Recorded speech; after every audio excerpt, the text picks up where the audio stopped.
Oi pessoal, tudo bem? Hoje nós estamos aqui com um convidado muito especial, o Thiago Santiago. É isso aí. Thiago Santiago. Thiago Santiago. Meus pais foram muito criativos. É. Criatividade fantástica. Vamos colocar o nome rimando. Santiago, Thiago, pronto, acabou. É isso, sou eu. Bom, Thiago Santiago, ele é da Cloudera, tá pessoal? Então, eu não sei se todo mundo que está nos prestigiando aqui nesse vídeo conhece. Então, vamos começar contando um pouco para eles o que é a Cloudera e como é que tem ajudado empresas já pelo país aqui. A Cloudera é uma empresa que foi fundada desde 2008, lá no Vale do Silício, né, uma empresa americana, que ela tem uma plataforma completa de ingestão, processamento e até a parte final de inteligência artificial. Então, é uma plataforma realmente completa, né? Desde a parte que você consegue conectar o seu dado lá no seu dispositivo, no seu sensor, por exemplo, e trazer essa informação e transformar essa informação realmente em alguma ação, em alguma coisa relacionada à inteligência artificial, tá? E a gente consegue ajudar os clientes justamente oferecendo para esses clientes da nossa plataforma, né, suporte para essa plataforma, para que eles consigam extrair esses valores que são tão importantes dos dados, oferecer também serviços profissionais e além de treinamentos para a plataforma em si. É assim que a gente consegue. Legal. Quanto tempo vocês estão no Brasil? No Brasil há 6 anos, mas desde os Estados Unidos há aproximadamente aí 12 anos agora, né? Eu acho que todo mundo sempre se interessa muito, né? Você falou Vale do Silício, o pessoal fica curioso. Como é que é a cultura, o que acontece por lá? Conta um pouco pra gente da cultura da Cloudera.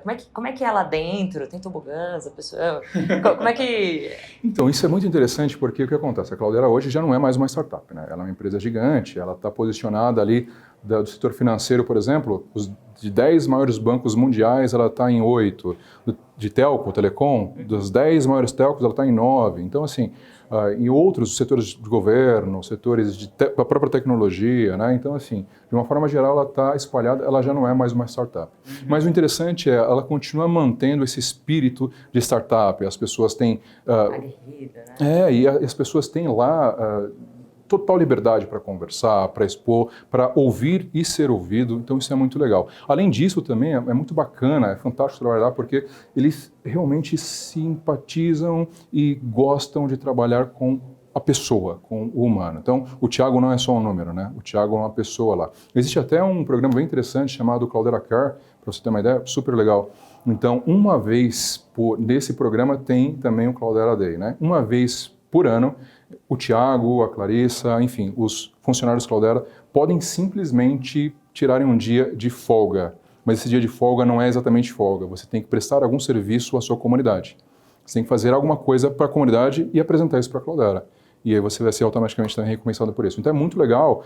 E nesse Cloudera Care, a gente consegue ter 1% de todo o montante de faturamento da Cloudera para a parte social, para instituições que a Cloudera contribui também. Então, todas as ideias são colocadas em prática ou não? Tem tipo um Shark Tank lá dentro que vocês definem? A gente tem a liberdade, né, local, então é claro, a gente submete isso para a nossa gerência local e aprovando a gente segue. Mas de uma forma geral a gente tem liberdade para dar qualquer tipo de sugestão que a gente queira. Isso é bem legal. E vocês atuam só em todos os estados? Sim, aqui no Brasil, cobrindo, na verdade eu diria até não só o Brasil, a América Latina inteira, desde a parte do México até a Argentina, nós aqui, o time do Brasil, nós damos assistência para todo mundo. Que legal. E eu não sei, eu tenho conversado com muitos diretores, seja diretor de tecnologia, CTO, CDO, todo mundo fala muito em data-driven, é tipo um top trend. Exato. Mas o que de fato isso traz de valor agregado na hora de tomada de decisões, né? Excelente. Como é que você enxerga isso? Excelente pergunta. A Cloudera ela tem o que a gente chama de data-driven journey, né? O que é a jornada de dados direcionados, né? A empresa, de uma forma geral, e as empresas brasileiras ainda estão engatinhando nisso, essa é a verdade, elas tomam decisão muito baseada no conhecimento empírico do gerente, do gestor que está ali tentando passar algum tipo de informação. O problema é que nem sempre essa pessoa vai ter as respostas corretas para os desafios corretos, né? E esse é o desafio, você conseguir... nem fez a pergunta correta. Hein? Exato, exatamente, você pegou o espírito da coisa. Então a ideia é não ter a tomada de decisão baseado em apenas um conjunto de pessoas ou o intelecto humano, e sim utilizar a inteligência artificial e ter a tomada de decisão em cima de dados. A estatística olhando para o passado, olhando para o mercado, para desenvolver o modelo futuro, para que você consiga ser realmente preditivo. Você consegue, de uma forma preditiva, tomar as ações que drivam a empresa. E é interessante notar que Isso pode até ser decisão de um formato macro. A gente consegue até tomar decisão de, eventualmente, juntar algum tipo de patrocínio de empresa, algum tipo de parceria, por exemplo. Então, isso é muito legal. Você usa a inteligência artificial para drivar a tomada de decisão da corporação como um todo, não só de casos de usos bem específicos. Isso é o que a gente procura fazer e entregar como valor também na Cloudera. Eu estou curiosa agora, porque a gente fala de inteligência artificial e parece que ela vai funcionar sozinha, né? E aí todo mundo fala assim, não, agora vai todo mundo ficar desempregado, quando começa a vir tudo digital, as coisas acontecendo, a tecnologia em geral. Tá. Como vocês estão muito imersos ali na inteligência artificial, né, nessas decisões data-driven ali, tá. O que fica para o humano, o que fica para a inteligência artificial? Qual que é a tendência, assim, do seu ponto de vista? Bom, essa dica vai para você que está ouvindo a gente, você precisa prestar muita atenção no que está vindo agora, que é o futuro, e não lutar contra o futuro, tá? Toda vez que a gente enfrentou... todas as opções realmente geram impacto, né? Mas toda vez que você olha para o futuro e você quer combater ele, é tolice, você se dá mal.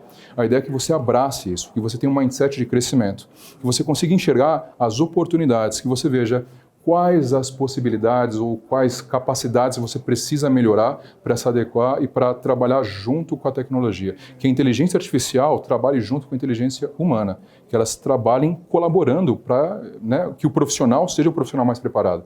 Ninguém precisa ficar com medo do que está vindo aí. As pessoas precisam abraçar a tecnologia, abraçar o que tem de potencial e tornar esse um motivo para ser cada vez mais forte na carreira profissional de cada um. Normalmente a gente não é reconhecido como early adopters, né? Certo. Como é que você enxerga, já que vocês têm atuação em outros países, né? Seja América Latina ou na América, né? No Brasil, no mundo inteiro. Como é que você enxerga o cenário de lá ou daqui, quão atrasado a gente está?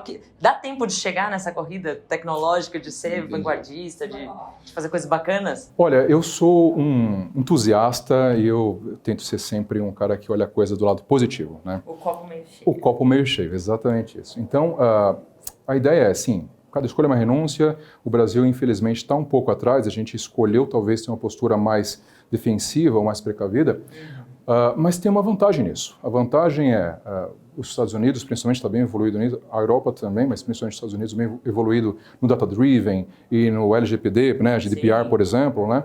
Então, agora a gente não precisa mais bater cabeça e não precisa mais aprender com os erros. A gente pode olhar para os erros deles e aprender com os erros deles. E dessa forma a gente consegue ser muito mais efetivo, muito mais proativo, muito mais rápido. A Cloudera, inclusive, ela consegue fazer isso, consegue trazer toda a parte de inteligência, de implementação dos casos de uso, toda a parte que o pessoal já teve trabalho lá atrás nos Estados Unidos, lá na Europa, trazer essa inteligência para o mercado brasileiro. O Brasil ainda está engatinhando nisso, é verdade. Mas a ideia é que cada vez mais a gente consiga se basear nesses modelos de fora para conseguir alavancar a produtividade e as nossas empresas para que elas trabalhem mais ou menos como o time lá de fora também já trabalha. Tá? É tipo, fail now, fail faster, não precisa ser o meio fail, eu posso aproveitar. Tem um ditado que diz, inteligente é quem aprende errando e sábio, a sabedoria é aprender com os erros dos outros. A filosofia é essa, né? Show. Bom, com isso, Thiago, eu quero te agradecer demais o bate-papo. Eu tenho mais outros milhões de perguntas, mas acho que é bacana o pessoal aproveitar e te conhecer, te procurar, né, nas redes sociais. Acho que está aberta aí para todo mundo te conhecer. E te agradeço demais o bate-papo. Que isso, eu que agradeço, que isso. Obrigado. De verdade, tá? Pessoal, nas redes sociais podem me chamar por Thiago Santiago, pode me achar no LinkedIn, por exemplo. Acho que não tem como errar, né? Thiago Santiago, é fácil. Até rima. Até rima, né? Tá vendo? É isso. Obrigado, gente.